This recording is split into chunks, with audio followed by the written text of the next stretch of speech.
जी कैफेट, आज के लेक्चर का आगाज करते हैं। लेक्चर नंबर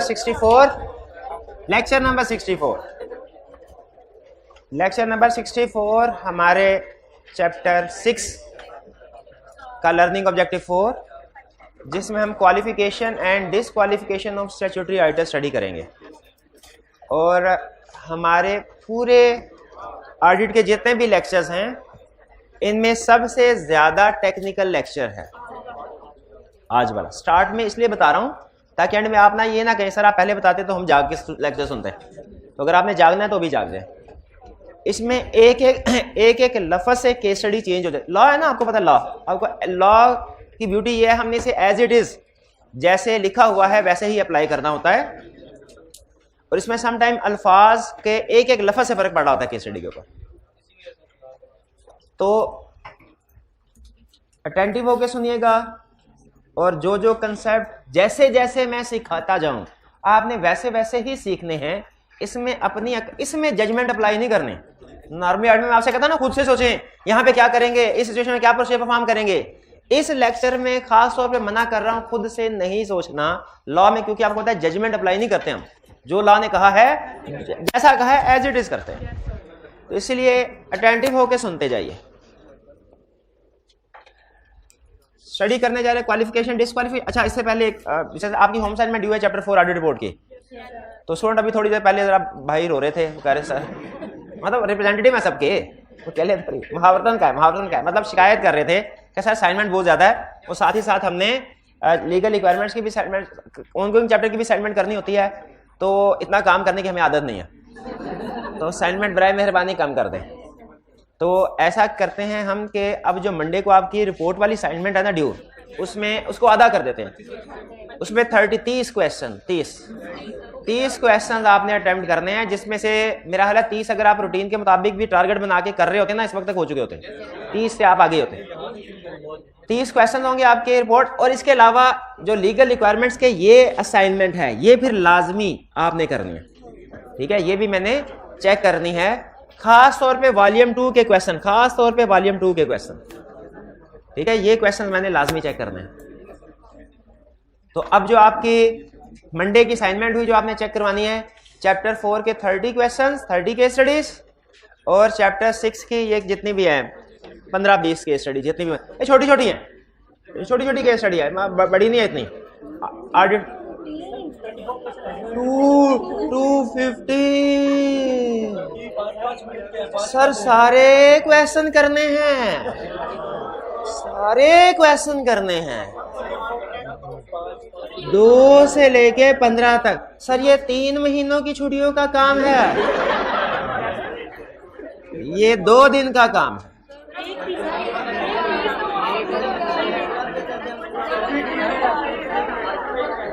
अच्छा, ऑडिट रिपोर्ट की केस स्टडी जो है ना, ऑडिट रिपोर्ट की केस स्टडी, उनका क्वेश्चन थोड़ा लेंथी होता है, आंसर थोड़ा लेंथी होता है केस स्टडी। ये लीगल रिक्वायरमेंट की केस स्टडी लेंथी नहीं होती, इतनी इनका सोल्यूशन इतना लेंथी नहीं होता। आप सिर्फ तादाद को नहीं देखें, ठीक है। हाँ, किसी सब्जेक्ट को देखना ना कितना मुश्किल है, उसके सिर्फ सफ़े नहीं गिनते, इसके सफ़े ज़्यादा तो ये ज़्यादा मुश्किल है, इस पर ज़्यादा टाइम लगेगा। उसमें कम्प्लेक्सिटी लेवल देखते हैं, कंसेप्ट कितने कम्प्लेक्स है, ठीक है, डिफिकल्टी लेवल भी देख। तो ये कोई नहीं, कर लेंगे आप, हिम्मत कीजिए। तो आपके उधर से रिपोर्ट में भी तो डिस्काउंटिंग फैक्टर गया है 50% का। तो रिपोर्ट के आपने 30 क्वेश्चन हैं और लीगल रिक्वायरमेंट्स के ये क्वेश्चन। चलें ऐसा करते हैं, फिर इसके आधे क्वेश्चन आप मंडे को चेक करवा दीजिएगा, और फिर आधे क्वेश्चन जब रिपोर्ट के रिमेनिंग 30 होगा ना उसके साथ कर लें। रिपोर्ट को आधा किया, इसको भी आधा कर लेते हैं, ठीक है। इसके आधे क्वेश्चन कर लीजिएगा, तकरीबन 8-10, बाकी फिर नेक्स्ट कर लेंगे। चलिए अब अटेंटिव हो जाइए, लेक्चर हम स्टार्ट करने लगे हैं। हमने इससे पहले ये स्टडी कर चुके हैं कि स्टैट्यूटरी ऑडिट किन कंपनीज के लिए रिक्वायर्ड है। हमने कहा हर कंपनीज के लिए रिक्वायर्ड है, सिवाय उन कंपनीज के लिए जो प्राइवेट है और उनका पेड अप कैपिटल 1 मिलियन या उससे कम है। 1 मिलियन से कम वाली प्राइवेट कंपनीज का ऑडिट रिक्वायर्ड नहीं है। बाकी हर कंपनी चाहे लिस्टेड हो चाहे अनलिस्टेड, चाहे पब्लिक है चाहे प्राइवेट है, उन सब का ऑडिट रिक्वायर्ड है। ये बात क्लियर हो गई। तो बताइए पब्लिक कंपनी जिसका पेड अप कैपिटल 5 लाख है, स्टैट्यूटरी ऑडिट रिक्वायर्ड है? हाँ, उसके लिए रिक्वायर्ड है, क्योंकि प्राइवेट कंपनी उन्होंने कहा है कि जिसका प्राइवेट कंपनी है पेड अप कैपिटल 5 मिलियन या उससे कम है, ऑडिट रिक्वायर्ड है। बाकी हर कंपनी का ऑडिट रिक्वायर्ड है। अच्छा, जब हमें पता चल गया किस कंपनी का ऑडिट रिक्वायर्ड है, अगला क्वेश्चन ये है कि ऑडिट कौन करेगा? क्या कोई भी ऑडिट कर सकता है? लॉ ने इसका जवाब दिया है, ठीक है, लॉ ने इसका जवाब। और के क्राइटेरिया, किस चीज का क्राइटेरिया कि स्टैट्यूटरी ऑडिटर कौन अपॉइंट हो सकता है। आज के लेक्चर में हम क्या स्टडी करने जा रहे हैं? स्टैट्यूटरी ऑडिटर कौन अपॉइंट हो सकता है, इसका क्राइटेरिया जो लॉ ने हमें दिया है। और लॉ की आदत है, आपने इससे पहले अगर सीला पढ़ा तो आपको अंदाजा होगा, जब कभी किसी भी पोजीशन का क्राइटेरिया बताता है ना, जैसे डायरेक्टर का, जैसे चीफ एग्जीक्यूटिव का, या किसी भी और का ऑफिशियल का, तो वो क्राइटेरिया बताता है टू फोल्ड, 2 टाइप्स का, एक क्वालिफिकेशन क्राइटेरिया, एक डिस्क्वालिफिकेशन क्राइटेरिया, जिसे एलिजिबिलिटी क्राइटेरिया या इनएलिजिबिलिटी क्राइटेरिया भी कहते हैं। ठीक है, साउंड ठीक है ना सर? तो यहां पे भी ऑडिटर का जब उन्होंने क्राइटेरिया हमें बताया कि कौन ऑडिटर अपॉइंट हो सकता है, तो ये 2 फोल्ड क्राइटेरिया बताया, एक एलिजिबिलिटी या क्वालिफिकेशन क्राइटेरिया, दूसरा इनएलिजिबिलिटी या डिस्क्वालिफिकेशन क्राइटेरिया। भाई दोनों में फर्क क्या है?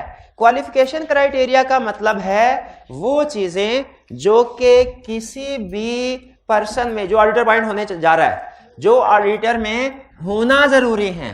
क्वालिफिकेशन क्राइटेरिया का मतलब क्या है? वो चीजें जो ऑडिटर में होना जरूरी है। डिस्क्वालिफिकेशन क्राइटेरिया का मतलब क्या है? वो चीजें जो ऑडिटर में ना होना जरूरी है। ना होना जरूरी, अच्छा मैं ये कह रहा हूं ना होना जरूरी है, ये नहीं कह रहा होना जरूरी नहीं। दोनों का मतलब फर्क है। अगर हम कहना ये चीज होना जरूरी नहीं है तो इसका मतलब है हो चाहे ना हो कोई फर्क नहीं पड़ता। लेकिन मैं क्या कह रहा हूं, ना होना जरूरी है। क्वालिफिकेशन क्राइटेरिया वो चीजें जो होना जरूरी है, लाजमी है। डिस्क्वालिफिकेशन क्राइटेरिया वो चीजें जो ना होना जरूरी है। यानी अगर क्वालिफिकेशन क्राइटेरिया की कोई एक चीज मिसिंग है तो ऑडिटर अपॉइंट हो सकता है? नहीं हो सकता। अच्छा, क्वालिफिकेशन क्राइटेरिया की सारी चीजें मौजूद है, डिस्क्वालिफिकेशन क्राइटेरिया की भी एक चीज मौजूद है, प्रेजेंट है, फिर भी नहीं हो सकता। क्योंकि जिस तरह क्वालिफिकेशन की चीजें होना जरूरी है, डिस्क्वालिफिकेशन की चीजें ना होना जरूरी है। अच्छा, डिस्क्वालिफिकेशन में हम जितनी भी चीजें पढ़ेंगे उनमें से याद रखें, एक भी चीज अगर प्रेजेंट हुई, एक भी चीज अगर प्रेजेंट हुई, डिस्क्वालिफिकेशन क्राइटेरिया की जितनी भी 8-10 चीजें पढ़ेंगे, एक चीज भी प्रेजेंट हुई, पर्सन ऑडिटर अपॉइंट नहीं हो सकता। ये बात समझ आई? क्वालिफिकेशन क्राइटेरिया और डिस्क्वालिफिकेशन क्राइटेरिया में फर्क। पहला कंसेप्ट क्या सिखाया? क्वालिफिकेशन क्राइटेरिया की सारी चीजें होना जरूरी हैं और डिस्क्वालिफिकेशन क्राइटेरिया की सारी चीजें ना होना जरूरी हैं। अगर डिस्क्वालिफिकेशन की एक भी चीज आ गई, पर्सन डिस्क्वालिफाइड, ऑडिटर अपॉइंट नहीं हो सकता। डिस्क्वालिफिकेशन की एक भी चीज आ गई, पर्सन डिस्क्वालिफाइड, ऑडिटर अपॉइंट नहीं हो सकता। डिस्क्वालिफिकेशन की एक भी चीज आ गई, पर्सन डिस्क्वालिफाइड, ऑडिटर अपॉइंट नहीं हो सकता। तो पहले स्टडी करते हैं क्वालिफिकेशन क्राइटेरिया। क्वालिफिकेशन क्राइटेरिया क्या? अच्छा, इसमें कंसेप्ट को समझाते हुए ना हमने लेक्चर को कुछ इस तरीके से प्लान किया कि बहुत सी केस स्टडीज भी साथ साथ डिस्कस होती रहे, तो आपने एग्जांपल्स को खास तौर पे साथ साथ समझते जाना। क्वालिफिकेशन क्राइटेरिया क्या है? लॉ ये कहता है अगर किसी को स्टैट्यूटरी ऑडिटर अपॉइंट करना है तो उसका क्राइटेरिया सुन लो।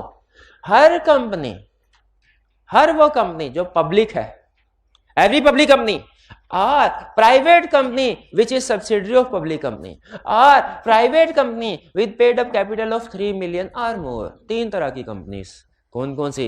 एवरी पब्लिक कंपनी और private company which is subsidiary of public company और private company with paid up capital 3 million और मोर। 3 तरह की कंपनीज का ऑडिट सिर्फ और सिर्फ एक चार्टर्ड अकाउंटेंट करेगा जिसने आईकैप से लाइसेंस लिया हो। ठीक है? कौन कौन सी 3 तरह की कंपनी?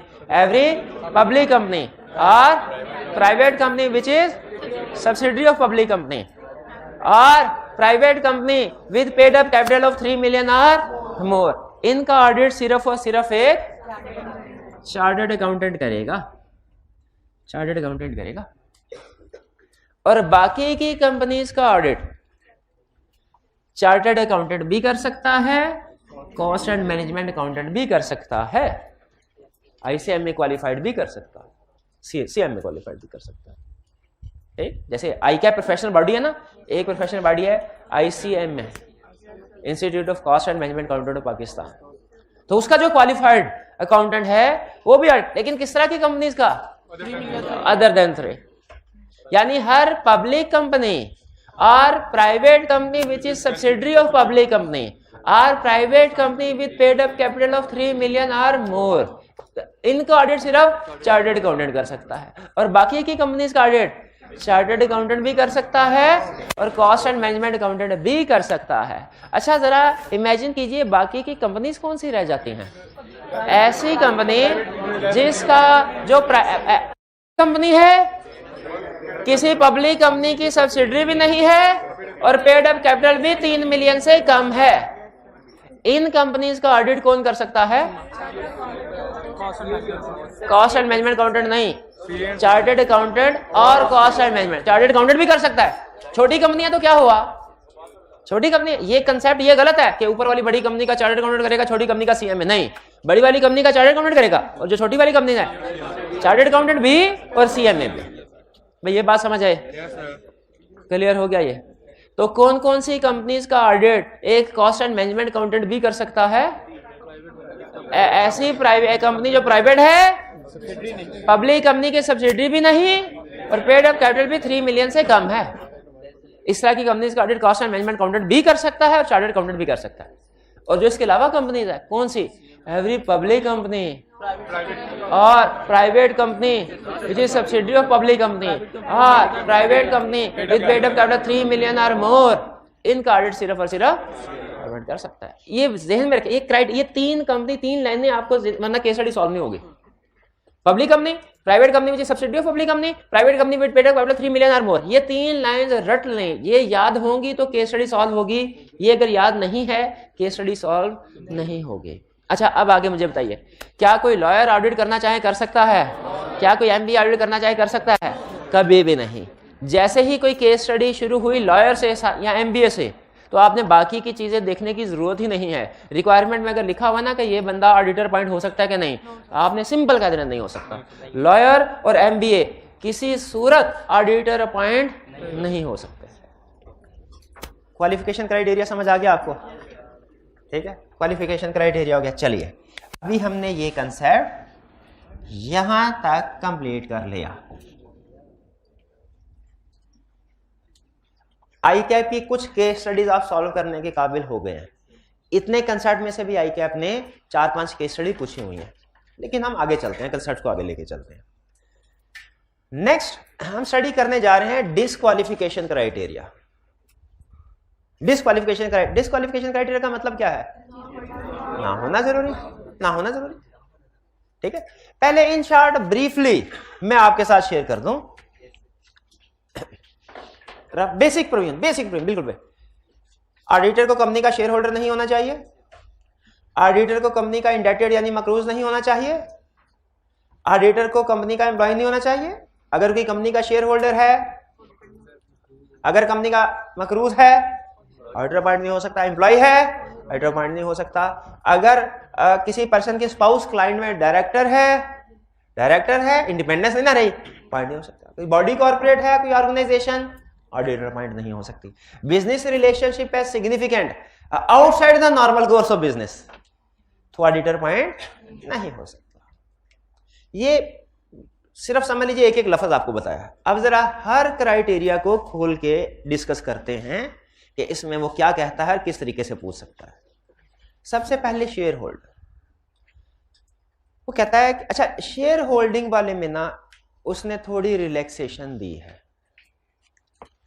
रिलैक्सेशन ये दी है कि अगर आपकी अपॉइंटमेंट होने जा रही है और आपके पास शेयर्स हैं, तो वो कहता है चलो अपॉइंटमेंट करवा लो, लेकिन ना बाद में जल्द अज जल्द शेयर बेच देना, बाद में जल्द अज जल्द शेयर बेच देना। ये थोड़ी रिलैक्सेशन हमें देता है, वरना बाकी के केस में तो कहता है अपॉइंटमेंट ही नहीं हो सकती। बाकी जो है ना केस एम्प्लॉय वगैरह, इंडेटेड वाला, ये कहता है अपॉइंटमेंट ही नहीं हो सकती। लेकिन शेयर होल्डिंग वाले केस में क्या कह रहा है? थोड़ी रिलैक्सेशन है। तो प्रोविजन क्या सुनिए, कहता है if a person holds shares in a company, if a person holds shares in a company, he can be appointed as statutory auditor. He can be appointed as statutory auditor. If दो condition बताई, he discloses shareholding at time of appointment, and disposes with in 90 days of appointment. अगर किसी बंदे के पास, क्या पता चला, अगर किसी बंदे के पास क्लाइंट के शेयर्स हैं, वो उस क्लाइंट का ऑडिटर अपॉइंट हो सकता है। हालांकि अगर सोचा जाए ना, तो अगर ऑडिटर के पास शेयर्स हैं, क्लाइंट का ऑडिटर अपॉइंट हो गया, वो तो खुद चाहेगा financial statement best view present करे ताकि प्रॉफिट ज्यादा से ज्यादा हो, ताकि उसके शेयर की प्राइस भी ज्यादा से ज्यादा हो। तो ऐसे होना नहीं ना चाहिए, लॉ भी कहता नहीं, लेकिन लॉ ने रियायत दी। उसने कहा 90 दिन तक आपको इजाजत है, 90 दिन के अंदर अंदर शेयर को बेच दें। और जेहन में रखिएगा 90 दिन तक ऑडिट खत्म तो क्या अभी शुरू भी सही तरीके से नहीं होता। एजीएम में अपॉइंटमेंट होती है ना, और आपने लॉ में पढ़ा होगा एजीएम होती है ईयर एंड के बाद 4 महीने के अंदर, तो 4 महीने के बाद 3 महीने मिला ले, मजीद 7 महीने गुजरे अभी। हालांकि ऑडिट शुरू भी 12 महीने बाद होता है, जब फाइनेंशियल ईयर खत्म हो जाता है नॉर्मली। तो इसलिए 90 डेज में कोई प्रॉब्लम नहीं होती। यूं ना समझेगा कि 90 दिन के अंदर अंदर अगर वो ऑडिट कंप्लीट कर ले, ऑडिट कंप्लीट करना दूर की बात है, शुरू भी नहीं होता, क्योंकि ऑडिट तो होगा ईयर एंड के बाद।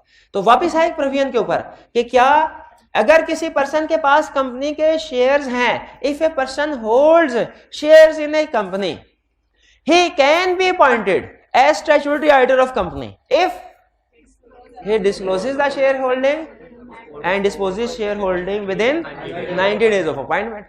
यानी जब कभी शेयर्स की बात आएगी ना, केस स्टडी का पॉइंट ऑफ व्यू से हम चीज बता रहा हूं, आपने फौरन ये नहीं कह देना अपॉइंटमेंट नहीं हो सकती, बल्कि आपने क्या कहना है, अपॉइंटमेंट हो सकती है विद कंडीशन। कंडीशन बतानी है।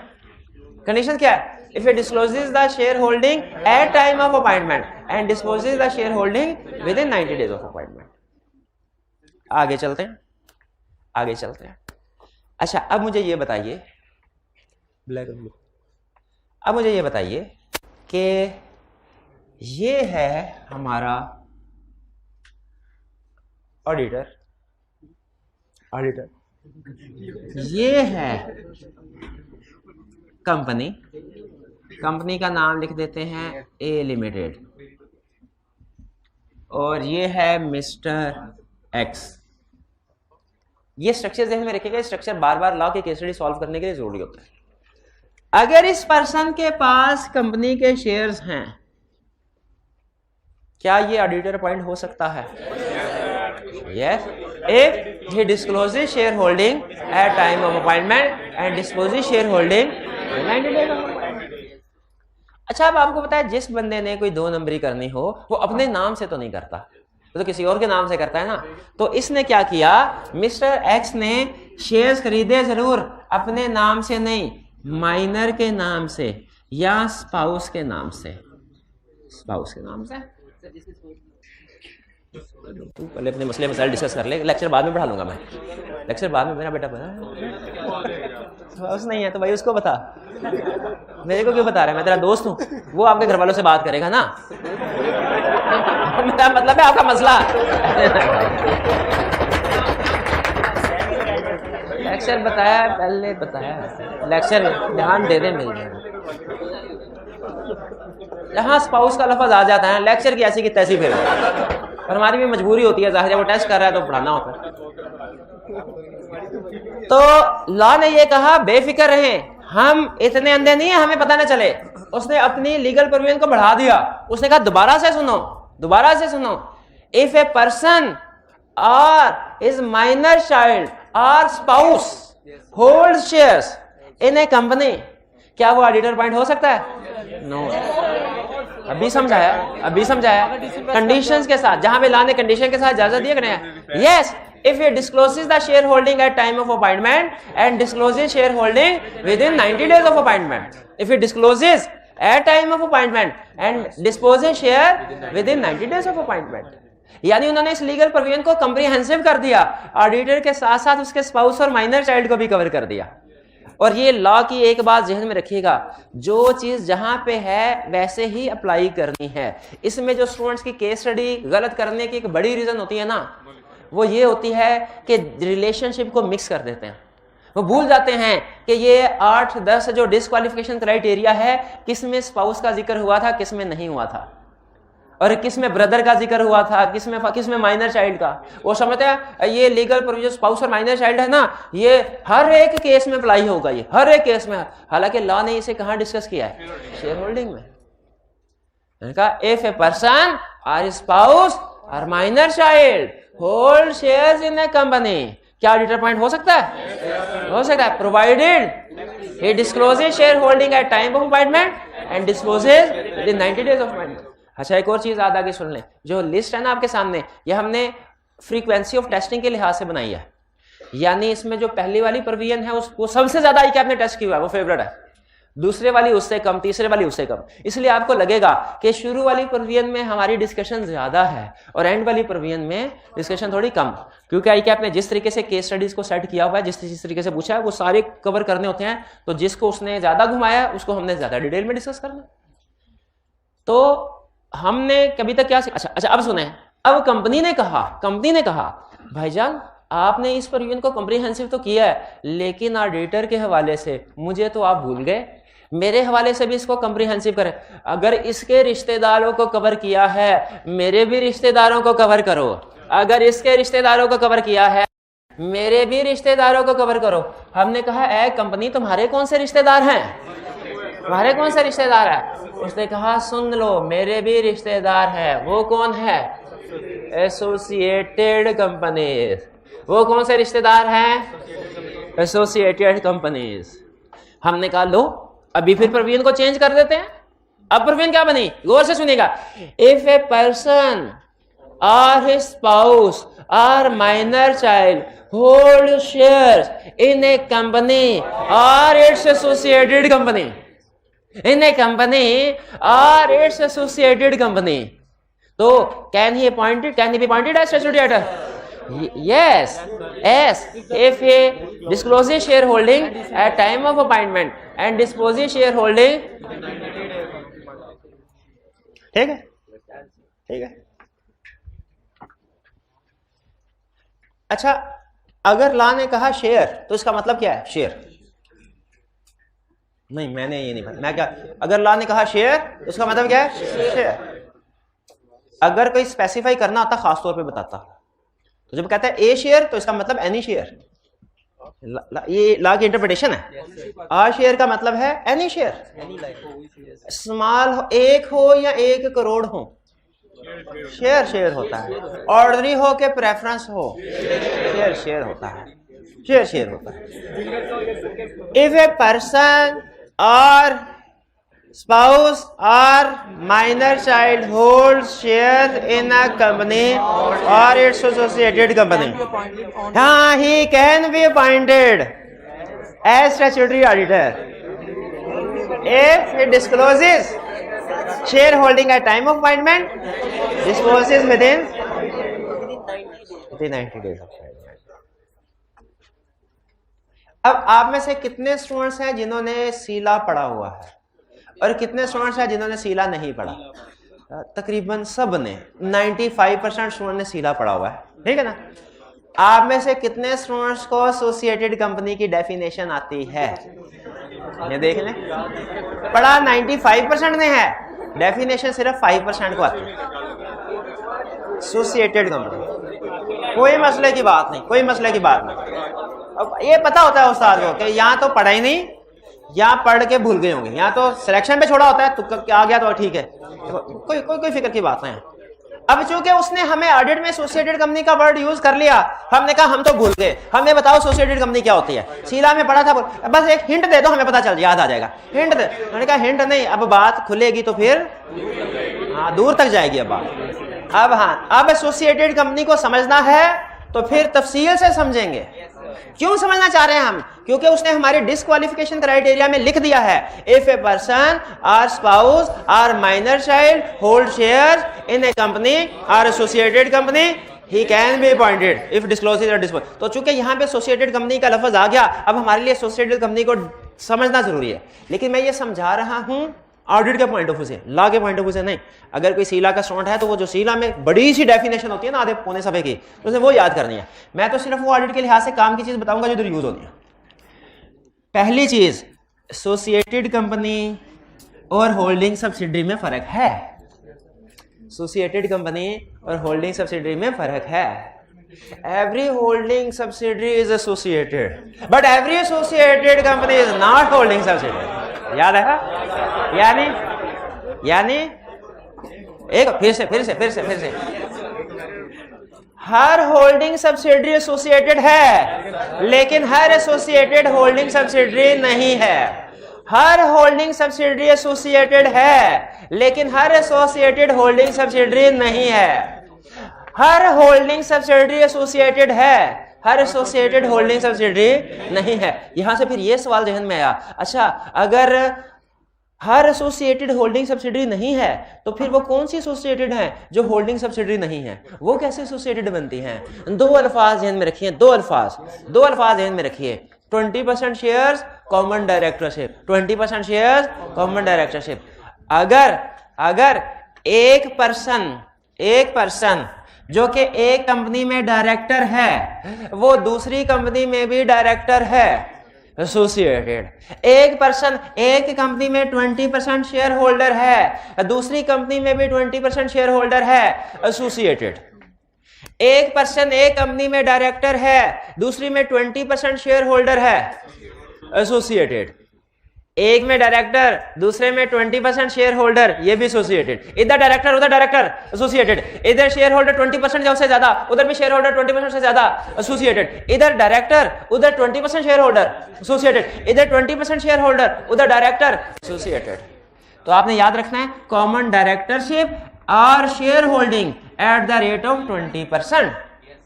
कॉमन डायरेक्टरशिप और शेयर होल्ड, ये उसमें हमने डेफिनेशन का एनालिसिस करके रूल लगाया हुआ पता ना, उसमें वो कहते थे under common management under control और one is the subsidy of other. वो क्या होता था, शुरू में लाइन होती थी, इफ ए पर्सन और पार्टनर और director in a company is also director और 20% share holder in other company, तो वो दोनों। और फिर था under if both companies under common management and control, और फिर था if one is subsidy of another. तो ये एसोसिएटेड कंपनी की डेफिनेशन जहन में रखिएगा। अब ये डेफिनेशन क्या हुई, इसमें कुछ भी याद नहीं है ना, आपको कुछ भी याद नहीं है तो आपने लिखना है associated company is equal to holding subsidiary plus common share holding और direct at the rate of 20% और डायरेक्टरशिप। एसोसिएटेड कंपनी में कुछ भी याद नहीं है सर, नहीं याद हो रही डेफिनेशन, उधर नहीं याद हुई इधर कहां याद होगी, कोई फिक्र की बात नहीं है। एक इक्वेशन याद कर लें, क्या, associated company is equal to holding subsidiary plus common directorship और share holding at the rate of 20%। 20%, ये इक्वेशन अगर याद हो गई ना, ऑडिट की केस स्टडीज निकल जाएंगी। नहीं, ये याद होनी चाहिए, याद होनी चाहिए, ठीक है। तो associated company is equal to holding subsidiary plus common directorship और share holding at the rate of 20%, तो वो एसोसिएटेड बन जाएंगे, ठीक है जी। अच्छा चले आगे। हाँ, एक चीज उसकी कुछ एक्सेप्शन भी थी, नॉमिनी डायरेक्टर और इंडिपेंडेंट डायरेक्टर, ठीक है, NIDC। तो नॉमिनी डायरेक्टर से एसोसिएटेड कंपनी नहीं बनती। अगर नॉमिनी डायरेक्टर है एसोसिएटेड कंपनी एसोसिएटेड नहीं बनती। एक्सेप्शन का मतलब यही है, अगर नॉमिनी डायरेक्टर है एसोसिएटेड कंपनी नहीं बनेगी। फिर से मुझे बताइए, अगर एक कंपनी में डायरेक्टर है दूसरी कंपनी में डायरेक्टर एसोसिएटेड, एक कंपनी में 20% या उससे ज्यादा का शेयर होल्डर, दूसरी कंपनी में 20% से ज्यादा का शेयर होल्डर, एक कंपनी में डायरेक्टर दूसरी कंपनी में 20% से ज्यादा का शेयर होल्डर, एक कंपनी में 20% से ज्यादा का शेयर होल्डर, दूसरी कंपनी में nominee director, not associated. Nominee director होने से कंपनी एसोसिएटेड नहीं बनेगी। भाई ये बात समझ आ गई आपको? चलिए आगे चलते हैं। अच्छा अब मुझे बताइए कंपनी एसोसिएटेड है कि नहीं? ए लिमिटेड ने बी लिमिटेड के 60% शेयर खरीदे। ए लिमिटेड ने बी लिमिटेड के 60% शेयर खरीदे। होल्डिंग सब्सिडरी एसोसिएटेड है कि नहीं? एसोसिएटेड भी है, होल्डिंग सब्सिडरी भी है, एसोसिएटेड भी है। एक कंपनी ने दूसरी कंपनी के 30% शेयर खरीदे, होल्डिंग सब्सिडरी नहीं है, एसोसिएटेड है। एक कंपनी ने दूसरी कंपनी के 15% शेयर खरीदे, ना होल्डिंग सब्सिडरी ना एसोसिएट। भाई ये बात समझ आई आपको? ये अच्छा, इसका मतलब ये हुआ कि एग्जाम की जितनी भी केस स्टडीज हैं उनकी अगर हम समरी निकालें ना तो वो हमसे एसोसिएटेड का कंसेप्ट पूछ रहा है, लेकिन किस हद तक पूछ रहा है वो मैं आपके साथ शेयर कर रहा हूं। वो कहता है स्टूडेंट को पता हो associated company is equal to holding subsidiary plus common directorship और शेयर। कभी मैं होल्डिंग सब्सिडी के हिसाब से पूछ लूंगा ये कंसेप्ट, कभी मैं कहूंगा एक कंपनी में डायरेक्टर है दूसरे में भी डायरेक्टर है, कभी मैं कहूंगा एक में 30% शेयर दूसरे में भी 30% शेयर, और कभी मैं कहूंगा एक कंपनी में डायरेक्टर और दूसरी में नॉमिनी डायरेक्टर। तो स्टूडेंट को इस सारे सिचुएशन का पता होना चाहिए कि आखिरी सिचुएशन में एसोसिएटेड कंपनी नहीं होगी, इसके अलावा बाकी हर सिचुएशन में एसोसिएटेड कंपनी होगी। ये समझ आ गया आपको? इसका मतलब ये है कि आप अब एसोसिएटेड कंपनी का कंसेप्ट समझ गए। आगे चलते हैं। में प्रोविजन क्या थे? अब सुन लें, अब प्रोविजन क्या बने?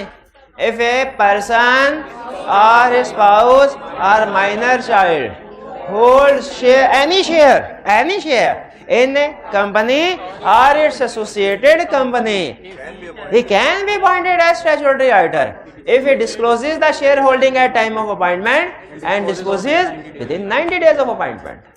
इसमें associated company समझ आ गया? ठीक है, चलिए ठीक है। अच्छा, अब सुनिए एक असूल आपको बता दूं।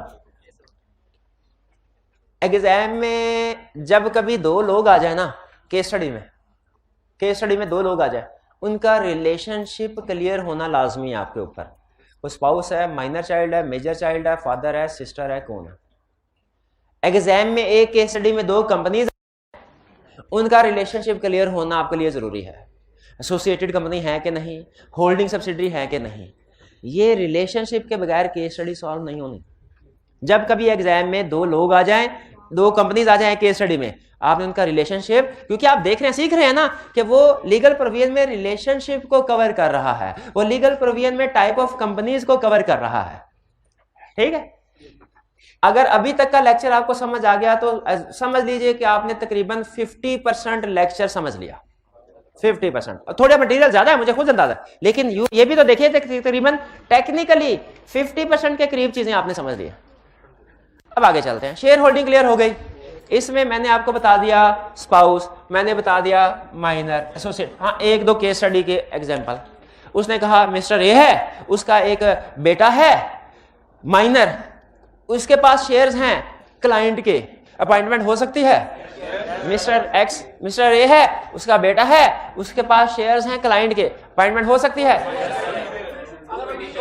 कंडीशन के साथ, डिस्क्लोज करे डिस्पोज करे। अच्छा, कहता है मिस्टर ए है, उसका 20 साल का बेटा है, बिजनेस ग्रेजुएट है, उसके पास क्लाइंट के शेयर्स हैं, हो सकती है। कंडीशन, फर्क क्या आया? फर्क है, कंडीशन भी पूरी करने की जरूरत नहीं, कंडीशन भी पूरी करने की जरूरत नहीं। क्लियर? आगे चलें। उसने कहा एक केस स्टडी में कहा माइनर, आपने कहा कंडीशन। एक मिनट, रिवर्स करना था मुझे। मिस्टर ए, उसका माइनर सन, उसके पास क्लाइंट जिसका प्रपोज ऑडिट करने जा रहे हैं, उसके शेयर्स हैं, अपॉइंटमेंट हो सकती है अगर कंडीशन पूरी कर दे। अगला केस, मिस्टर ए, उसका बेटा मेजर, बिजनेस ग्रेजुएट, उसके पास, बेटे के पास क्लाइंट के शेयर्स हैं, अपॉइंटमेंट हो सकती है, हो सकती है। कंडीशंस भी पूरी करने की जरूरत नहीं, डिस्क्लोज डिस्पोज करने की भी जरूरत नहीं है, क्योंकि वो तो माइनर और स्पाउस के लिए डिस्क्लोज और डिस्पोज करने वाली कंडीशन, मेजर के लिए तो नहीं है।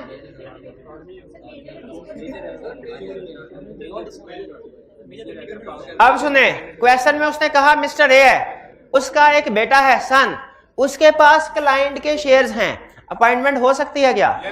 मुझे पहले बताइए ये क्वेश्चन पिछले वाले दो क्वेश्चन से कैसे डिफरेंट है? पिछले वाले दो क्वेश्चन में उसने बताया था माइनर के मेजर, इस क्वेश्चन में नहीं बताया।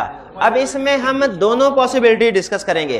पहले हेडिंग देंगे if son is major, if son is major, फिर कहेंगे कोई इशू नहीं है, कंडीशन में मीट करने की। फिर लिखेंगे इफ सन इज माइनर, तो लिखेंगे अपॉइंटमेंट हो सकती है इसमें भी, if at time of appointment disclose करे, विद इन 90 डेज डिस्पोज करे। ये क्लियर हुई बात? आगे सुने, उसने कहा सिस्टर के पास एसोसिएटेड कंपनी के शेयर्स हैं, अपॉइंटमेंट हो, कंडीशन पूरी करने की जरूरत, क्योंकि वो रिलेशनशिप में कवर ही नहीं होता।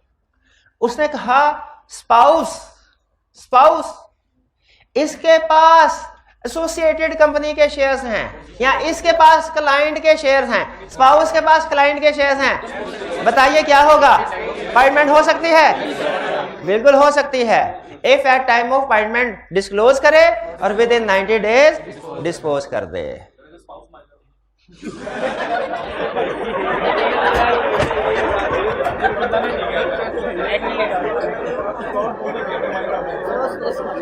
No problem. देखें, चाइल्ड के साथ माइनर का बट स्पाउस कोई से भी हो, स्पाउस है,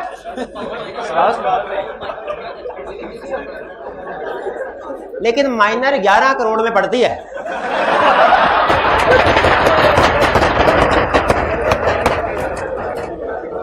आगे चलो, अच्छा आगे चलो भाई, ये आगे चलते आगे। अच्छा, एक स्टूडेंट कहने लगा ये भाई का भी भाई था, कहने लगा सर मेरे पास एक और हल भी है, क्या? स्पाउस को डाइवोर्स। अगर आप देखें लीगली, इसके ऊपर हम लीगली कमेंट करें ना, लीगली, तो इस इशू को हल करने के लिए दो ऐसे सॉल्यूशन हैं जो लीगली एक्यूरेट हैं, प्रैक्टिकेबल नहीं है, प्रैक्टिकेबल नहीं है, पॉसिबल है, प्रैक्टिकेबल नहीं है। पहला सॉल्यूशन क्या है? सर शेयर को डिस्पोज करने की क्या जरूरत है, स्पाउस को डिस्पोज कर दें, स्पाउस को डिस्पोज कर दें। दूसरा सर ये पार्टनर्स हैं 10 पार्टनर है फर्म में, एक पार्टनर के पास शेयर्स हैं, एक पार्टनर के पास, तो फिर याद रखिएगा जो फर्म है ना, फर्म, इसमें सारे पार्टनर्स को ये क्राइटेरिया मीट करना होता है। एक पार्टनर भी डिस्क्वालिफाइड है तो सारी फर्म डिस्क्वालिफाइड है। तो वो कहने लगा सर एक पार्टनर के पास शेयर्स है, इसकी वजह से प्रॉब्लम में पड़ी है सारी फर्म, इस पार्टनर को ही रिमूव कर दे, इसे पार्टनरशिप से खारिज कर दे। अगर दोनों केसेस में ऐसा कर देते हैं, स्पाउस को डिस्पोज कर दें या पार्टनर को डिस्पोज कर दें, फर्म क्राइटेरिया मीट कर रही है और वैलिड है। लेकिन याद रखिए इनको हम एक गुड सॉल्यूशन के तौर पे एग्जाम में नहीं लिखते, आपने भी नहीं लिखना, बल्कि आपने डिस्पोज करवाना है तो किसको करवाना है? सिर्फ शेयर्स को, और किसी को नहीं, ना स्पाउस को ना पार्टनर को, सिर्फ शेयर्स को। चलिए ये शेयर होल्डिंग वाली बात आ गई। इसमें मैंने आपको डाइवोर्स वाली बात भी बता दी, माइनर चाइल्ड मेजर चाइल्ड वाली बता दी, एसोसिएटेड कंपनी की डेफिनेशन हमने डिस्कस कर ली। अब आगे कंसेप्ट इतने डिटेल नहीं है, अब इजी कंसेप्ट आ गए, इजी कंसेप्ट आ गए, अब इजी कंसेप्ट आगे चलते हैं। इंडेटेड, इंडेटेड का मतलब क्या है? मकरूज, मकरूज के अगर कोई भी पर्सन, इससे मुराद पार्टनरशिप में कोई भी पार्टनर भी है, अगर सोल प्रोवाइडर है तो सोल प्रोवाइडर, अगर पार्टनर है तो, क्योंकि मैंने आपको बताया कि पार्टनरशिप में हर पार्टनर ने ये क्राइटेरिया मीट करना होता है, ठीक है, चाहे वो इंगेजमेंट पार्टनर है, चाहे उसने ऑडिट करना है, ऑडिट में हिस्सा लेना या नहीं लेना। लॉ का क्राइटेरिया मैंने बताया था ना, कोड ऑफ एथिक्स में और लॉ में फर्क। कोड ऑफ एथिक्स की रिक्वायरमेंट सिर्फ इंगेजमेंट टीम के लिए है, जबकि लॉ की रिक्वायरमेंट पूरी फर्म से मुराद सारे पार्टनर्स के लिए। तो अगर कोई पर्सन इंडेटेड है, मकरूज है, क्लाइंट का मकरूज है, तो वो कंपनी का ऑडिटर अपॉइंट नहीं हो सकता।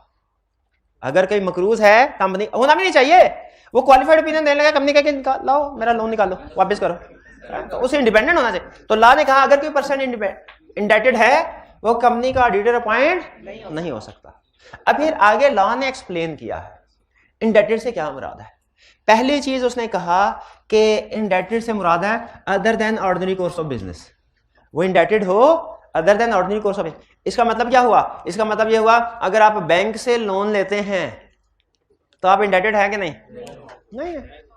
बैंक का तो ऑर्डिनरी कोर्स ऑफ बिजनेस है। अगर बैंक से आप ऑर्डिनरी कोर्स ऑफ बिजनेस में लोन देते हैं तो वो इंडेटेड नहीं है। यहां पे लिखा हुआ है indebted other than ordinary course of business, ठीक है। लेकिन 12 लॉ के फर्दर कमेंट्री में ये कहता है कि लोन लिया ठीक है, लेकिन हम ये भी देखेंगे लोन की टर्म्स एंड कंडीशन क्या है। लोन एक बाय नेचर ट्रांजैक्शन जो है ये ऑर्डिनरी कोर्स ऑफ बिजनेस किया है। तो अगर केस स्टडी में हमें सिर्फ इतना कहना बैंक से लोन लिया है, हम कहेंगे ऑर्डिनरी कोर्स ऑफ बिजनेस की ट्रांजैक्शन है। लेकिन अगर मार्क्स ज्यादा होना तो हम आगे ये भी लिख सकते हैं कि हम इसके टर्म्स एंड कंडीशन भी देखेंगे। टर्म्स एंड कंडीशन भी मार्केट होनी चाहिए। ये तो नहीं ना कि 1% रेट ऑफ इंटरेस्ट पे 500 साल के लिए लोन दे दिया, ऐसे थोड़ी होगा। ये ordinary course of business bank से अलग लिया, ordinary course of business transaction नहीं। लेकिन नॉर्मली जो बैंक की ट्रांजैक्शन बैंक से लोन लिया जाए तो वो ऑर्डिनरी कोर्स ऑफ बिजनेस समझा जाता है। क्लियर? अच्छा, इंडेटेड नहीं होना चाहिए। इसमें अहम चीज ये है ऑडिटर को इंडेटेड नहीं होना चाहिए। कंपनी इंडेटेड हो सकती है, कंपनी इंडेटेड हो सकती है। यानी अगर कंपनी ने डिबेंचर्स इशू किए हों, डिबेंचर लॉ में पढ़ा होगा डेफिनेशन, टर्म फाइनेंस सर्टिफिकेट भी उसे कहते हैं, और भी कदू का नाम है उसके, ठीक है, टर्म फाइनेंस सर्टिफिकेट या डिबेंचर। सोच के बताइए, अगर एक कंपनी ने टर्म फाइनेंस सर्टिफिकेट इशू किए हुए हैं, टर्म फाइनेंस सर्टिफिकेट इशू किए हुए हैं, तो इंडेटेड कौन है? ऑडिटर नहीं है। ऑडिटर की अपॉइंटमेंट हो सकती है? बिल्कुल हो सकती है। अब सुनिए जरा केस स्टडी। एक ऑडिटर के पास क्लाइंट के डिबेंचर्स हैं, टर्म फाइनेंस सर्टिफिकेट है, क्या अपॉइंटमेंट हो सकती है? दूसरा क्वेश्चन, एक ऑडिटर के पास क्लाइंट के शेयर्स हैं, अपॉइंटमेंट हो सकती है? ये इसके साथ कंडीशन बतानी है। इसका मतलब अगर क्लाइंट के पास, अगर ऑडिटर के पास शेयर्स हों, सिचुएशन कुछ हो रहा है, अगर ऑडिटर के पास डिबेंचर्स हों, सिचुएशन कुछ और है, सिचुएशन कुछ और है। अब एक मिनट ठहरे भाई, जो जो चीजें ना इच्ची बिच्ची तरतीब से लगाई हुई है, जो जो चीजें थोड़ा सा रिलैक्स करें, सुकून करें, आप तक इंशाल्लाह पहुंच जाएंगी। अगर कोई चीज नहीं पहुंच रही, इसका मतलब है वो अहम नहीं है, वो आप फिर नेक्स्ट लेक्चर में, क्योंकि मैं ये और भी 2-3 स्टूडेंट ने क्वेश्चन दरम्यान में पूछा, मैंने उन्हें पूछा, इस लेक्चर में जब तक मैं शुरू एक मतलब हो गया हो ना, एंड तक मुझे पहुंचने दे, इसके बाद फिर आप केस स्टडी जो जो क्वेश्चन पूछेंगे इंशाल्लाह आंसर करेगा भाई। तो टाइम नहीं तो कल हो जाएगा, क्या है?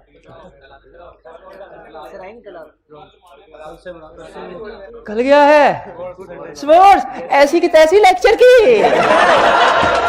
स्पोर्ट्स की बातें करते हैं। स्पोर्ट्स की बात है, कौन कौन सी स्पोर्ट्स है?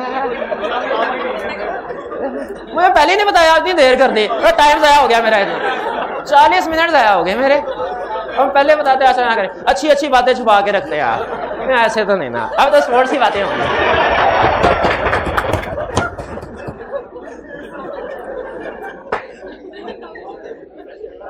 पूरी कोशिश है, उस्ताद की पूरी कोशिश होती है बच्चा बन जाए चार्टर्ड अकाउंटेंट, और बच्चे की पूरी कोशिश होती है नहीं बनना, जितना मर्जी जोर लगा ले। हाँ, ना चार्टर्ड अकाउंटेंट ना बाबर आजम बनेंगे। स्पोर्ट्स खेलिए तो सही तरीके से खेलो स्पोर्ट्स। किधर है? हाँ, टर्म फाइनेंस सर्टिफिकेट। क्या कह रहे हो भाई? Salahuddin Ayyubi. Term finance certificate. तो इसमें इंडेटेड में ये बताया, अगर ऑडिटर लोन लेगा तो डिस्क्वालिफिकेशन होगी, अगर लोन दिया है कंपनी को फिर डिस्क्वालिफिकेशन नहीं होगी। इसकी एग्जांपल मैंने आपको दी, टर्म फाइनेंस सर्टिफिकेट। अच्छा, लेकिन लोन लिया है उस सूरत में भी, अगर ऑर्डिनरी कोर्स ऑफ बिजनेस में लिया है ना ऑडिटर ने लोन, ऑर्डिनरी तो फिर डिस्क्वालिफिकेशन नहीं होगी। लॉ कहता है बैंक से सारी दुनिया लोन लेती है, इस बंदे ने ऑडिटर ने लोन ले लिया तो क्या क़यामत आ गई? ये भी लोन ले सकता ऑर्डिनरी कोर्स ऑफ बिजनेस में। इसके बाद लेकिन लॉ ने यहाँ पे 2 एग्जांपल्स और भी दी हैं जो ऑर्डिनरी कोर्स ऑफ बिजनेस नहीं है। ये एग्जांपल गौर से सुन लीजिएगा। कहता है क्रेडिट कार्ड समझते हैं, ये भी एक तरह से लोन की ट्रांजैक्शन है। अगर बैंक से क्रेडिट कार्ड लिया और उस पर आउटस्टैंडिंग अमाउंट 1 मिलियन तक की हुई ना, तो हम एज्यूम करेंगे ऑर्डिनरी कोर्स ऑफ, क्योंकि सबने क्रेडिट कार्ड लिया होता है तकरीबन, मतलब आजकल तो कॉमन है। लेकिन अगर उस क्रेडिट कार्ड के ऊपर अमाउंट 1 मिलियन से एक्सीड कर गई, 1 मिलियन से, तो फिर हम इसको ऑर्डिनरी कोर्स ऑफ बिजनेस की ट्रांजैक्शन नहीं समझेंगे, क्योंकि अमाउंट बहुत ज्यादा हो गई है। इस सूरत में ऑडिटर डिस्क्वालीफाई हो जाएगा। पहली एग्जांपल दी और ये इंडेटेड की पहली, कि अगर क्रेडिट कार्ड है उस पे 1 मिलियन तक तो ऑर्डिनरी कोर्स ऑफ बिजनेस है, 1 मिलियन से ऊपर ऑर्डिनरी कोर्स ऑफ बिजनेस नहीं। इसी तरह अगर किसी यूटिलिटी कंपनी, यानी पानी, बिजली, गैस, सुई गैस, खून, मोबाइल, ये कंपनी, इनका बिल पे नहीं किया 90 दिन तक, तो ये कॉमन है। बाज़ औक़ात भूल जाता है बंदा, पहले महीने 1 महीना हो गया, 2 महीने हो गए, भूल जाता। 90 दिन तक अगर यूटिलिटी बिल पे, अब देखिए यूटिलिटी बिल पे नहीं किया तो टेक्निकली आप इंडेटेड है, क्योंकि उस कंपनी की बैलेंस शीट के रिसीवेबल में आपका नाम आ रहा होगा और आपकी इंडिविजुअल बैलेंस शीट के पेबल में कंपनी आ रही होगी, तो आप इंडेटेड। लेकिन 90 डेज तक कोई प्रॉब्लम नहीं, ऑर्डनरी है। लेकिन 90 डेज से ज्यादा अगर बिल आउटस्टैंडिंग होगा तो वो इंडेटेड है, वो इंडेटेड है। ये बात समझ आई? ठीक है, हम यूटिलिटी कंपनी का ऑडिट कर रहे होंगे, तो अगर उस यूटिलिटी कंपनी का बिल 90 दिन से ज्यादा पेंडिंग है तो वो इंडेटेड है, और अगर 90 दिन से कम है तो वो ऑर्डिनरी समझा जाता है। इंडेटेड तो उसमें भी है वैसे, लेकिन वो जैसे क्रेडिट कार्ड में 1 मिलियन से कम हो तो उसे ऑर्डिनरी समझा जाता है, कोई डिस्क्वालिफिकेशन नहीं। तो ये बात समझ आई? समझ आई तो फिर अगले सवाल का जवाब दीजिए। एक फर्म है, उसके 20 पार्टनर हैं, 20 30 भी हो सकते हैं, 40 भी हो सकते हैं। 20 पार्टनर है, हर पार्टनर के पास एक एक क्रेडिट कार्ड है, हर पार्टनर के पास एक एक क्रेडिट कार्ड है। फैसल बैंक का एक एक क्रेडिट कार्ड है, हर क्रेडिट कार्ड पे आउटस्टैंडिंग अमाउंट 9,99,999 रुपए है। क्या अपॉइंटमेंट हो सकती है? हो सकती है। एक कार्ड के ऊपर इंडिविजुअल लिमिट लगाने हैं, एग्रीगेट नहीं। और अगर 20 पार्टनर है, 19 के पास कोई क्रेडिट कार्ड नहीं है, एक पार्टनर के पास क्रेडिट कार्ड है जिस पे आउटस्टैंडिंग अमाउंट 11 लाख हो गई, तो ये फर्म अब कंसेप्ट से कंसेप्ट निकलता है। अब एक दो 3 सवाल ज़हन में आ जाते हैं, लेकिन मैं कहता हूं पता नहीं आपको कंफ्यूज ही ना हो जाए। 20 पार्टनर, 19 के पास कुछ भी नहीं, एक के पास क्रेडिट कार्ड है, आउटस्टैंडिंग अमाउंट 11 लाख है, क्या ये फर्म अपॉइंट हो सकती है ऑडिटर? पक्की बात है, नहीं हो सकती, क्योंकि एक डिस्क्वालीफाइड पार्टनर सारी फर्म को डिस्क्वालीफाइड कर देता है। एक डिस्क्वालीफाइड पार्टनर सारी फर्म को डिस्क्वालीफाइड कर दे, अपॉइंटमेंट नहीं हो सकती। अच्छा, अब इनमें से एक पार्टनर ऐसा है, क्रेडिट कार्ड वाला नहीं, कोई दूसरा पार्टनर नंबर 16, जो कि शाम में अपनी अलहदा से प्रैक्टिस भी करता है। क्या मतलब? चार्टर्ड अकाउंटेंसी की अलहदा से प्रैक्टिस करता है। क्या वो अलहदा इंडिविजुअल कैपेसिटी में ऑडिटर अपॉइंट हो सकता है? इंडिविजुअल कैपेसिटी में ऑडिटर अपॉइंट हो सकता है? यस, क्योंकि वो इंडिपेंडेंट है, वो इंडिपेंडेंट है। चले बहरहाल ये नहीं समझे, एग्जांपल गोली मारे इसमें। सिंपल 1 मिलियन वाली एग्जांपल, तो एक पार्टनर भी डिस्क्वालीफाइड, सारी फर्म डिस्क्वालीफाइड। आगे चलते हैं। अच्छा, 20 पार्टनर हैं, 19 के पास कुछ भी नहीं, एक के पास क्रेडिट कार्ड है, उसके फैसल बैंक का, उसके ऊपर आउटस्टैंडिंग अमाउंट है 11 लाख। क्या वो मीजान बैंक ऑडिट कर सकता है? क्या ये फर्म मीजान बैंक ऑडिट कर? यस। इसका मतलब ये है जिस कंपनी क्लाइंट के लिए डिस्क्वालीफाइड है उसी के लिए है, बाकी के लिए नहीं, बाकी के लिए नहीं। क्लियर? अब फिर बताइए, एक फर्म के 15 पार्टनर हैं, एक पार्टनर की स्पाउस के पास मीजान बैंक का क्रेडिट कार्ड है, उसके ऊपर आउटस्टैंडिंग अमाउंट 50 करोड़ है। क्या मीजान बैंक के स्टैट्यूटरी ऑडिटर अपॉइंट हो सकते हैं? हो सकते हैं, इसलिए कि इंडेटेड में मैंने आपको स्पाउस कवर नहीं करवाया। इंडेटेड सिर्फ और सिर्फ पार्टनर के लिए है। शेयर होल्डिंग वाली में माइनर, चाइल्ड और स्पाउस भी कवर होते हैं, इंडेटेड में चाइल्ड और स्पाउस कवर नहीं होते। बे क्लियर हो ये बात? फिर से बताइए, अगर ऑडिटर ने टर्म फाइनेंस सर्टिफिकेट बाय किए हैं, अपॉइंटमेंट हो सकती है? क्यों हो सकती है? क्योंकि इंडेटेड ऑडिटर नहीं है, कंपनी है, ऑडिटर नहीं है। 20 पार्टनर्स हैं, एक पार्टनर डिस्क्वालीफाइड, सारी फर्म डिस्क्वालीफाइड। एक पार्टनर के पास क्रेडिट कार्ड है, आउटस्टैंडिंग अमाउंट 1 मिलियन से एक्सीड की गई, डिस्क्वालीफाइड। हर पार्टनर के पास क्रेडिट कार्ड है, आउटस्टैंडिंग अमाउंट 8 लाख है, नॉट डिस्क्वालीफाइड। स्पाउस के पास क्रेडिट कार्ड है, लिमिट 1 मिलियन से एक्सीड, नॉट डिस्क्वालीफाइड। एक बैंक के लिए डिस्क्वालीफाइड हो गए, बाकी के लिए क्वालीफाइड, बाकी के लिए नहीं हो। बैंक से 10 लाख का, 15 लाख का, 20 लाख का लोन लिया, अगर ऑर्डिनरी कोर्स ऑफ बिजनेस है तो क्वालिफाइड है, कोई डिस्क्वालिफिकेशन नहीं। ठीक है, ये बात, ये केस स्टडी करेंगे ना, फिर करेंगे, ये आपको और ना किसी और जगह ले जाएगा। यूटिलिटी बिल वाली मैंने आपको बात समझा दी है ना, यूटिलिटी बिल।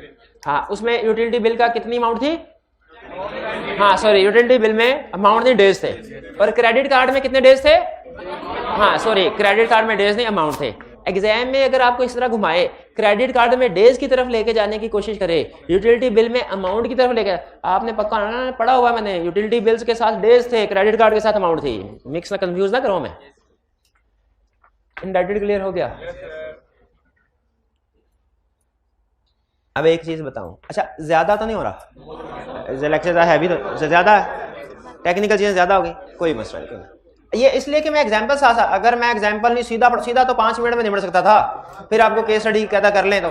लेकिन कोशिश यही है कि क्वेश्चन के साथ केस स्टडी भी डिस्कस होती रहे, ताकि लेक्चर में ही आपको 100 केस स्टडी तो आपकी लेक्चर में कवर हो जाए। हाँ 100 केस, एक एक क्वेश्चन के अंदर 4-4 5-5 केस स्टडी तो आम बात है। ये लीगल रिक्वायरमेंट्स का एक क्वेश्चन आएगा ना, जैसे ऑडिट बोर्ड में आपने देखा होगा एक क्वेश्चन के अंदर बाजू का 2-2 3-3 4-4 पार्ट्स नहीं देते थे, तो इसी तरह यहाँ पे भी एक क्वेश्चन के अंदर आपको 3-4-5 तो नॉर्मल है, लेकिन अब वो थोड़ा तरीकाकार उसका चेंज हो गया है। कहते 4-5 क्या, मैं सबसे मुश्किल एक ही चेक कर लेता हूँ 3 नंबर के साथ, 4-5 की क्या जरूरत है।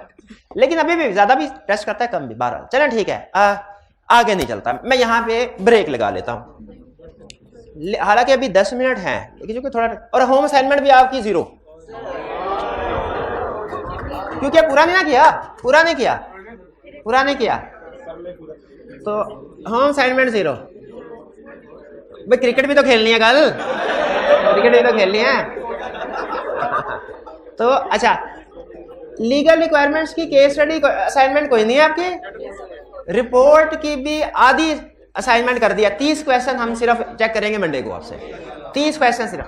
अच्छा 30 क्वेश्चन कोई से भी कर ले, लेकिन आपने फिर संभाल के रखने हैं, क्योंकि जब बाकी के 30 क्वेश्चन करेंगे ना तो हम 60 क्वेश्चन मिला के असाइनमेंट चेक करनी है फिर, लेकिन मंडे को सिर्फ 30 क्वेश्चन आपसे, ठीक है। हाँ एक चीज ये मैं कंक्लूड कर लूं, फिर आपके क्वेश्चन की तरफ आता हूं जो मैंने रोके थे। एक चीज, ये क्या लिखा है, शेयर होल्डिंग में एसोसिएटेड कंपनी भी कवर होती है। इस वाली डिस्क्वालिफिकेशन में ये तो पढ़ लिया, अब सुने जो नहीं पढ़ा। इन वाली डिस्क्वालिफिकेशन में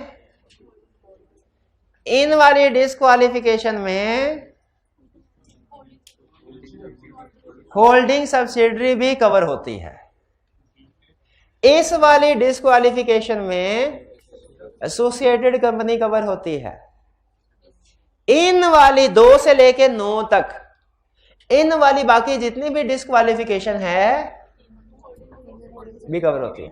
यानी इसको यूं कह ले, इफ ए पर्सन, अगर इनकी वजह से कोई डिस्क्वालिफिकेशन हुई, if a person is disqualified for this company, he is also disqualified for holding and subsidiary of this company.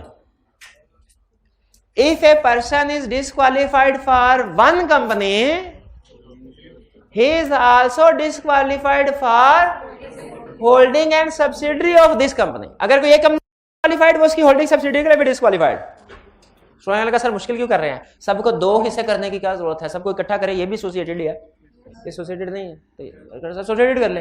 लेकिन फर्क है, हाँ शाबाश, हर होल्डिंग सब्सिडरी एसोसिएटेड, लेकिन हर एसोसिएटेड होल्डिंग सब्सिडरी नहीं है। कुछ कंपनीज ऐसी भी हैं जो एसोसिएटेड हैं लेकिन होल्डिंग सब्सिडरी नहीं है, उन पे ये डिस्क्वालिफिकेशन नहीं लगते।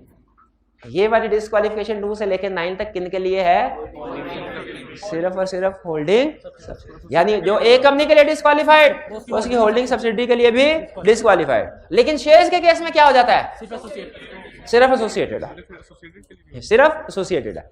क्लियर हुई है, समझ आया आपको। अच्छा, मैंने आज के लेक्चर में सिर्फ आपको 2 डिस्क्वालिफिकेशन क्राइटेरिया बताए हैं, शेयर होल्डिंग वाला, इंडेटेड वाला। एक तो उसमें जितनी भी पॉसिबिलिटीज थी वो आपने याद रखनी है, और फिर दूसरे नंबर पे ये वाली बात, शेयर होल्डिंग के साथ कवर होती है एसोसिएटेड, और बाकी की इसी डिस्क्वालिफिकेशन के साथ। ये जब आप देखेंगे ना लर्निंग ऑब्जेक्टिव के नीचे एंड पे ये लाइन लिखी हुई है, if a person is disqualified for a company, he is also disqualified for its holding and subsidiary. ये वाली लाइन ना 2 से लेके 9 तक है, 2 से लेके 9 तक। अच्छा अब सुन लें, इसकी एग्जांपल दे दें, चलिए यूं कर लें, ये इसी स्ट्रक्चर के साथ। ये ए लिमिटेड है, ये है ए लिमिटेड ने बी लिमिटेड के 30% शेयर्स खरीदे। एंड में एक छोटी सी एक्सरसाइज कर लेते हैं। ये मिस्टर एक्स है, ये ए लिमिटेड ने बी लिमिटेड के 30% शेयर खरीदे। क्या बताया था, जब कभी क्वेश्चन में 2 कंपनीज आ जाएं उनका रिलेशनशिप जरूर देखना है। क्या है, होल्डिंग है, सब्सिडरी है, क्या एसोसिएटेड है। यहां पे हमने लिख देता करना है एसोसिएटेड। अब पहला case part A, mister x के पास बी लिमिटेड के शेयर्स हैं। बी लिमिटेड के शेयर, क्या अपॉइंटमेंट हो सकती है, अपॉइंटमेंट हो सकती है। If at time of appointment disclose करे, विद इन 90 डेज डिस्पोज करे। दूसरा केस, मिस्टर एक्स ने बी लिमिटेड से लोन लिया हुआ है, ये टेक्सटाइल कंपनी है, इससे लोन लिया हुआ है, बताइए क्या ए लिमिटेड में अपॉइंटमेंट हो सकती है?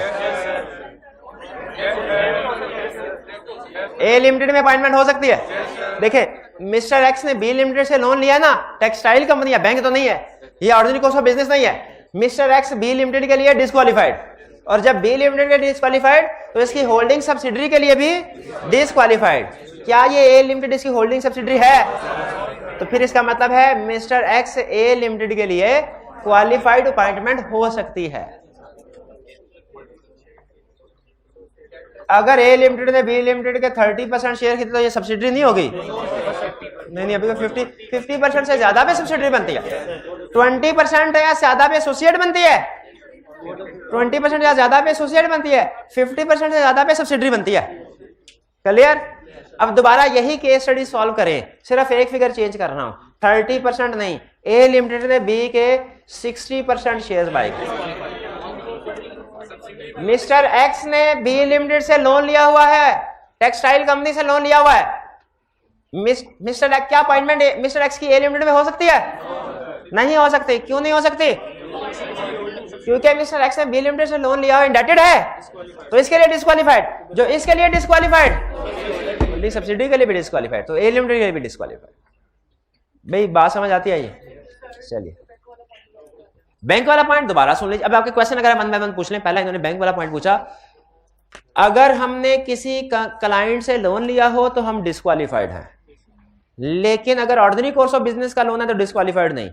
मतलब अगर बैंक से लोन लिया है तो आप डिस्क्वालीफाइड नहीं है, अगर बैंक के अलावा किसी और से लोन लिया है तो डिस्क्वालीफाइड है।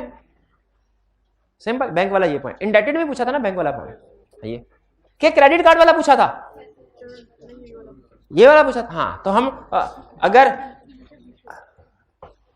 और क्वेश्चन जी,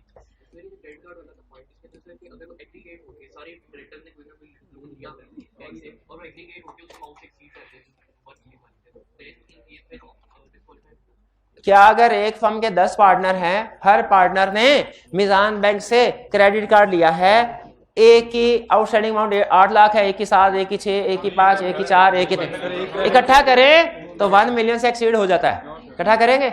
नहीं करेंगे। क्रेडिट कार्ड हर एक का अलग-अलग है और वो अलग-अलग लिमिट अप्लाई होगी।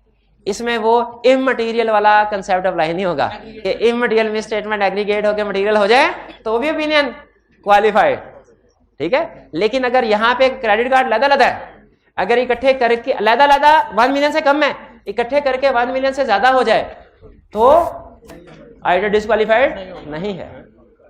जी मेरे भाई,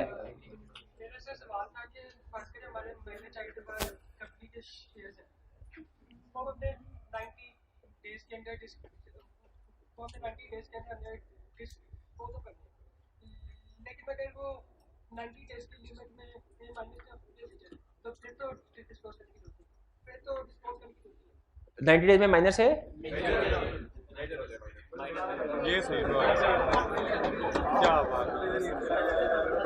अगर 90 डेज में माइनर से मेजर हो जाए फिर डिस्पोज करने की जरूरत नहीं। बिल्कुल ठीक है, बिल्कुल ठीक है। मुझे बल्कि आपके क्वेश्चन की बरकत से मुझे 2 केस स्टडी और याद आ गई। उसने कहा अच्छा केस स्टडी बड़ी इंटरेस्टिंग है, ये केस स्टडी कम और घरेलू झगड़ा ज्यादा लग रहा था।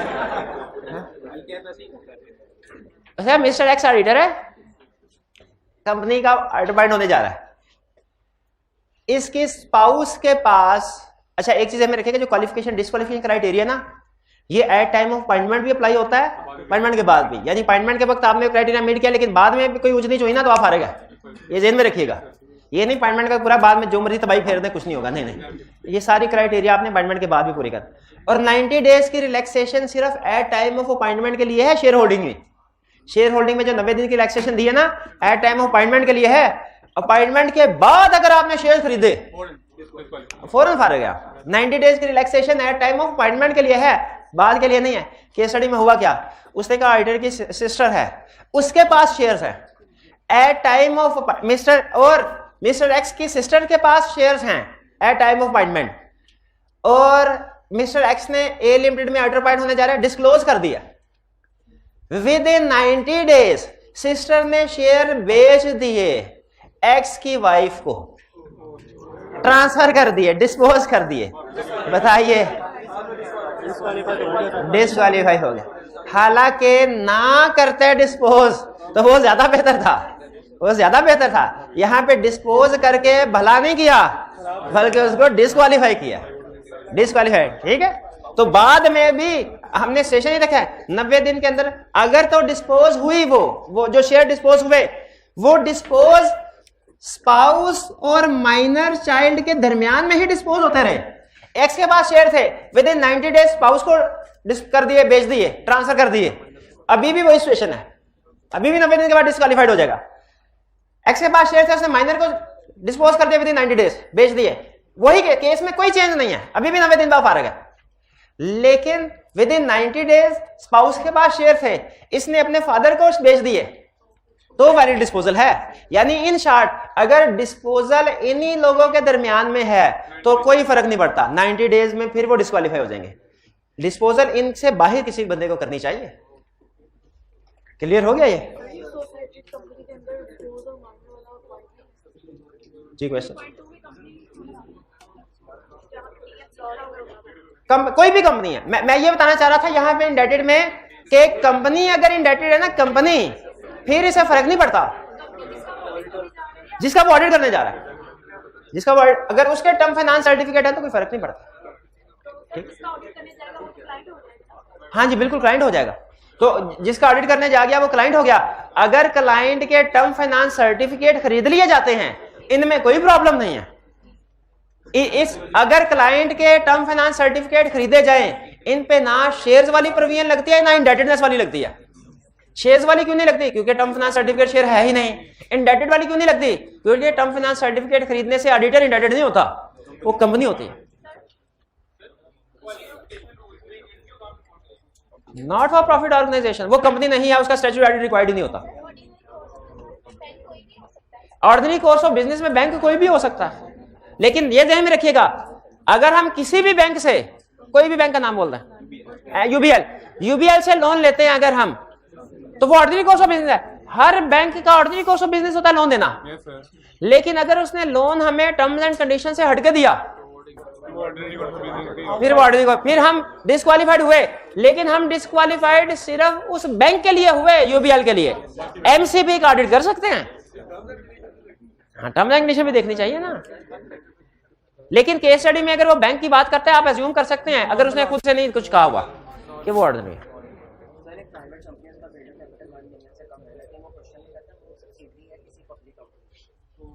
अगर प्राइवेट कंपनी है उसका पेड अप कैपिटल 1 मिलियन से कम है, यहीं पे रुक जाए, ऑडिट रिक्वायर्ड है?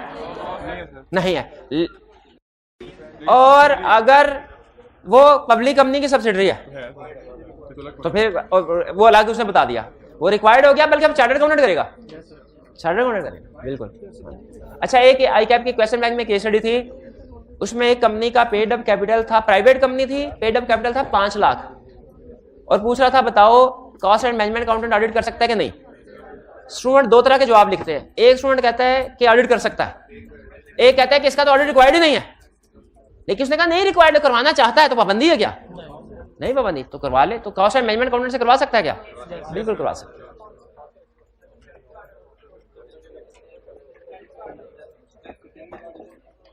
वो भी तो ऑर्डिनरी कॉस्ट ऑफ बिजनेस। हाँ बिल्कुल, उन्होंने बड़ा अच्छा सवाल उठाया। उन्होंने कहा जी क्रेडिट कार्ड है, ये भी तो बैंक इशू करता है, ये भी तो ऑर्डिनरी कॉस्ट ऑफ बिजनेस है। एक तरफ आप कहते हैं बैंक से 50 लाख का लोन ले लिया, वो ऑर्डिनरी कॉस्ट ऑफ बिजनेस है, उस केस स्टडी में हमने कह दिया कि ऑडिटर क्वालिफाइड है, और दूसरी तरफ क्रेडिट कार्ड में आपने कह दिया कि 11 लाख भी हो गया तो डिस्क्वालिफाइड है। तो ये तजाद नहीं, ये भाईजान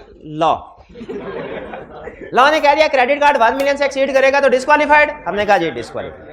लॉ ने कहा बैंक से लोन लिया तो ऑर्डिनरी कोर्स ऑफ बिजनेस है, नो डिस्क्वालिफिकेशन, हमने कहा नो डिस्क्वालिफिकेशन। लॉ ने कहा 5,500 का बिजली का बिल 4 महीने हो गए पे नहीं किया तो डिस्क्वालिफाइड, हमने कहा डिस्क्वालिफाइड। ठीक है, जैसा है वैसे अप्लाई करेंगे, और क्या वैसा।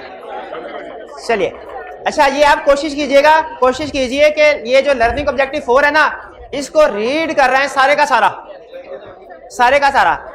इसमें कुछ चीजें आपको समझ नहीं आएंगी, लेकिन जो पढ़ ली है ना वो रिवाइज हो जाएंगी, जो पढ़ ली है वो रिवाइज। तो आपने नेक्स्ट लेक्चर में ये लाजमी पढ़ के आना है, पढ़ के आएंगे जी। चलिए आज का लेक्चर यहाँ पे ख़त्म करते हैं हम। अल्लाह हाफिज़।